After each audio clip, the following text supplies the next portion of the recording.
അതെ, തീർച്ചയായിട്ടും. ഞാനൊരു പരിസ്ഥിതി സ്നേഹിതനാണ്, കർഷകനാണ്.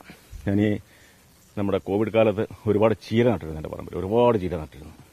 അത് നമ്മളന്നത്തെ ആളുകൾക്ക് നമ്മൾ സംഭാവന ചെയ്തിരുന്നു. നമ്മുടെ ക്യാമ്പുകളിൽ ഞാൻ സംഭാവന ചെയ്തിരുന്നു. അപ്പോൾ ഈ നിലവിലിപ്പം മലയോര മേഖല കർഷക പ്രശ്നങ്ങളൊക്കെ ചർച്ച ചെയ്യുന്ന ഒരു മണ്ഡലം കൂടിയാണ്. അപ്പോൾ നമ്മൾ വന്നപ്പം പറഞ്ഞു മഴയിൽ അവിടെ ഇവിടെയൊക്കെ ഓരോ സാധനം കൊടിഞ്ഞു കിടക്കുന്നു.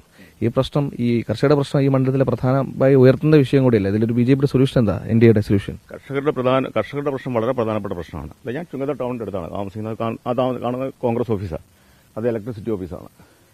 ഇതിന്റെ അടുത്ത് ഞാൻ താമസിക്കുന്ന ഇവിടെ എൻ്റെ ഈ സ്ഥലത്ത് ഞാൻ നട്ട പല കൃഷികളും പിറ്റേ ദിവസം ചെല്ലുമ്പം പന്നി കൊണ്ടുപോകും. ഈ ടൗണിന്റെ നിരക്ക്. അപ്പോൾ ബാക്കിയുള്ള സ്ഥലത്തെ കാര്യം പറയണ്ടല്ലോ. എനിക്ക് പൂക്കോട്ടോണിൽ കുറേ സ്ഥലമുണ്ട്, ഞങ്ങളുടെ തറവാടോടാണ്. അവിടെ ഒക്കെ ഒരു കൃഷിയും ചെയ്യാൻ പറ്റത്തില്ല, വലിയ ബുദ്ധിമുട്ടാണ്. ഒന്നും ചെയ്യാൻ പറ്റത്തില്ല. കന്നിയുടെ ശല്യം ഭയങ്കര ശല്യമാണ്. ഈ മാറി മാറി വന്ന ഇടത് വലത് മുന്നണി കർഷകർക്ക് ഒന്നും ചെയ്തില്ല എന്ന അഭിപ്രായം? ഒന്നും ചെയ്തില്ല, കാര്യമായിട്ടൊന്നും ചെയ്തിട്ടില്ല. അതാണല്ലോ ഇവിടുത്തെ പ്രശ്നത്തിന്റെ കാര്യം. ഇവിടെ വന്യമൃഗങ്ങളുടെ ശല്യം വളരെ വലുതാണ്. ഇപ്പോൾ ഇന്ന് തെരഞ്ഞെടുപ്പ് കൺവെൻഷൻ പോവുകയാണ്. അപ്പോൾ ഈ സ്ഥാനാർത്ഥി പ്രഖ്യാപനത്തിൽ അങ്ങയുടെ സ്ഥാനാർത്ഥിത്വം വൈകി വന്നാണ്. പക്ഷെ തെരഞ്ഞെടുപ്പ് ഗോതയിൽ നമുക്ക് സ്പീഡാക്കാണ്ട് ട്രാക്കിലേക്ക് പെട്ടെന്ന് വരാനുണ്ട്. ഇപ്പം ഇന്നത്തെ കൺവെൻഷനിലെ പ്രതീക്ഷകൾ എന്തൊക്കെയാണ്? ഇന്ന് വലിയ പ്രതീക്ഷയാണ്. ഞാൻ ഇന്നലെ മൂത്തേടത്തായിരുന്നു പോയത്. അവിടെ ആ പാർട്ടി പ്രവർത്തകരൊക്കെ തന്നെ അവിടുന്ന് 6 ബസ് വരുമെന്ന് പറഞ്ഞു. അപ്പോൾ ബിജെപി വളരെ ശക്തമാണ് എല്ലാ സ്ഥലത്തും. അതേപോലെ തന്നെ ഞാനിന്ന് ഇടക്കരെ പോവുകയാണ്.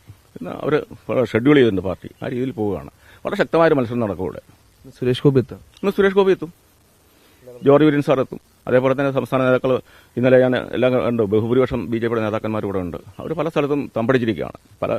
ഈ നിലമ്പൂർ നിയമനത്തിന്റെ വിവിധ ഭാഗങ്ങളിൽ അവർ വീടൊക്കെ എടുത്ത് താമസിക്കുകയാണ്. വളരെ കാര്യമായിട്ടാണ് ബിജെപി ഈ തെരഞ്ഞെടുപ്പിനെ കാണുന്നത്. പൊതുവെയുള്ള ഒരു വിമർശനം വെച്ചാൽ കേന്ദ്ര നേതാക്കളും കേന്ദ്ര നേതൃത്വമൊന്നും എത്തുന്നില്ല, അങ്ങയുടെ സ്ഥാനാർത്ഥിയാക്കി ബലിയേടാക്കി എന്നുള്ളതാണ്. അത് തികച്ചും തെറ്റായൊരു പ്രചരണമല്ലേ. ഏറ്റവും വലിയ പ്രധാനം, ഞാൻ നോമിനേഷൻ കൊടുക്കുന്ന സമയത്ത് തന്നെ എന്റെ ഇടതുഭാഗത്ത് രാജീവ് ചന്ദ്രശേഖർജിയും വലതുഭാഗത്ത് തുഷാർ വെള്ളാപ്പള്ളിയായിരുന്നല്ലോ. അതുകൊണ്ട് തന്നെ അതിന്റെ പ്രാധാന്യം മനസ്സിലാക്കിയില്ല. എല്ലാ നേതാക്കന്മാരും ഉണ്ട് ഇവിടെ. ദിവസങ്ങളിൽ കൂടുതൽ കേന്ദ്ര നേതാക്കൾ തീർച്ചയായിട്ടും എത്തും.